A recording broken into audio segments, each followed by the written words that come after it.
Hello and welcome to Morning Reflections. I am your host, the Fat Mantis. Today we are going to be watching this bad boy right here, Man of Steel, or should I say I will be watching a live watch party with Zack Snyder, and apparently he's going to have some big announcement at the end of it. I think everyone is thinking it's the Justice League Snyder Cut release on HBO Max, or that's what we're hoping it's going to be.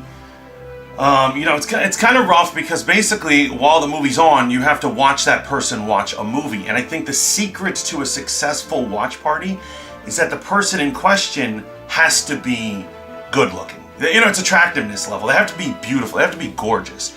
If the right person, so far I only know one such person, is streaming, I will watch them all day long. I will watch them watch paint dry. I will watch them watch American baseball, right? That system works. However, Zack Snyder is not that person. I think I'd rather watch anything than watch Zack Snyder do anything. Now, one of the things is I'm a big defender of the Snyder Cut because it is clear that Justice League was hacked to shreds, and it was multiple people's visions, and it was, it was just all destroyed. And I do believe, even though I'm not a fan of a lot of his work, I loved Watchmen, but that's pretty much it. And I liked Man of Steel. But we didn't actually get to see what real Justice League is, and we didn't get to see his vision. And maybe if I see the end act, maybe if I see Act 3 of his piece, it will make more sense. So let's see if Zack Snyder can pull this off. So my first complaint is that he didn't put up a timestamp, this is just a rookie move, and it's kind of like, how the late night guys are continuing to do their shows from their homes and they can't work their phones and they don't know how to do a simple video. Professionals that we pay big bucks to. He's doing these $300 million movies and he can't do a live stream correctly. So there should be a timestamp there to let anyone who knows when they're tuning in where you are in the movie. I can't even follow him because he's just, he's a weird dude. So I don't know what he's talking about. But I mean, amateurish. So we're at the part where Michael Shannon's being put into the Phantom Zone. Zod and the Phantom Zoners are about to be created at this very moment. Michael Shannon is really great. I think some people are lukewarm on him. I just think he's amazing, particularly when he has righteous fury in his heart. He's so good at it. Like seeing him tell off the council is just a beautiful scene, and it really set the mood for this movie. I love it. I see that Zack Snyder, he's claiming that he only put like phallic symbols in the temple, the fertility temple, but I see them all over the place. When they're sent to the Phantom Zone, they're riding and flying these eccentric and stuff. I think Zack Snyder is part of like a cult or something. I think he's a member of some sort of Illuminati cult or like some Da Vinci Code cult where they're like orgies or something. I'm fairly certain of it, but don't quote me on that. So one thing I will say Zack Snyder's very good at, and it's cinematography and knowing how to frame an image, especially for the correct mood and attitude. I'm particularly talking about the farm scenes or the young Superman, young Clark Kent, when he's with his father, brilliantly cast as Kevin Costner.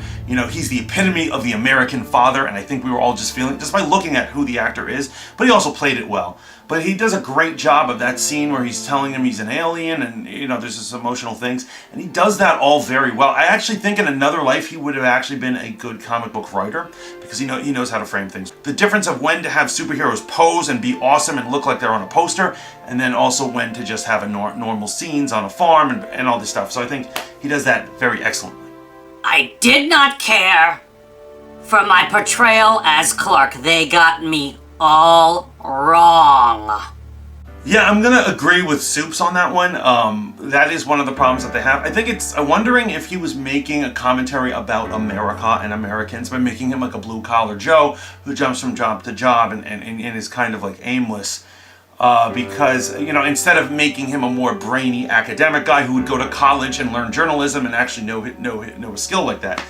I don't understand why they altered Clark in that, because I think it robs an important part about him. Because we have to remember that deep down inside, the true nature of Clark Kent or Kal-El, any way you look at it, is he is a nerd. He wants to Netflix and chill with his girl, and then he wants to read a good book.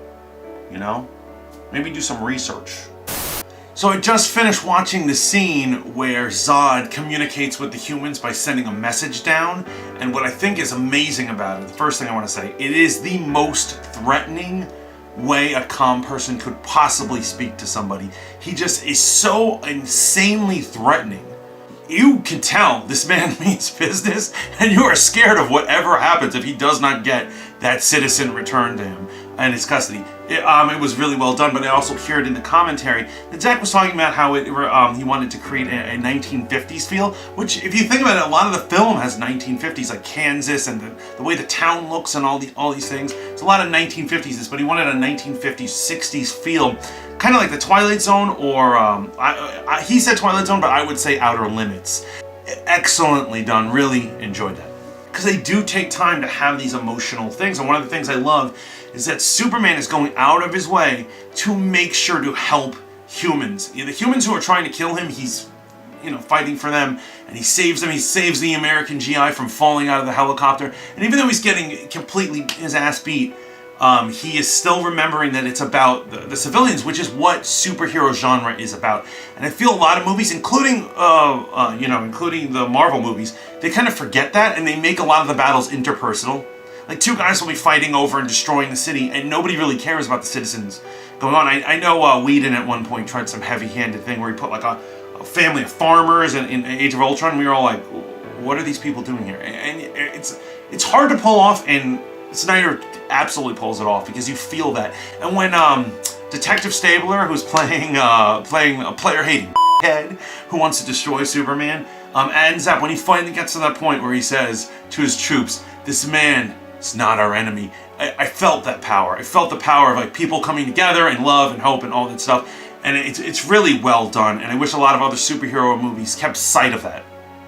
Now, another thing it really does excellently well is Fiora. Now, the other day I heard somebody talking about Fiora as a character. They were talking about her costume, but they were talking about her, and they were like, she didn't really resonate, she didn't really whatever. I think that she is so powerful and so amazing, and I love that she gets Phantom Zoned at the end of this, because she could come back in a possible sequel if Warner Brothers gets their head out of their ass and they listen to Henry Cavill. So ultimately, I actually really like Man of Steel, and watching it again, this was a good opportunity. I'm glad I actually went through this.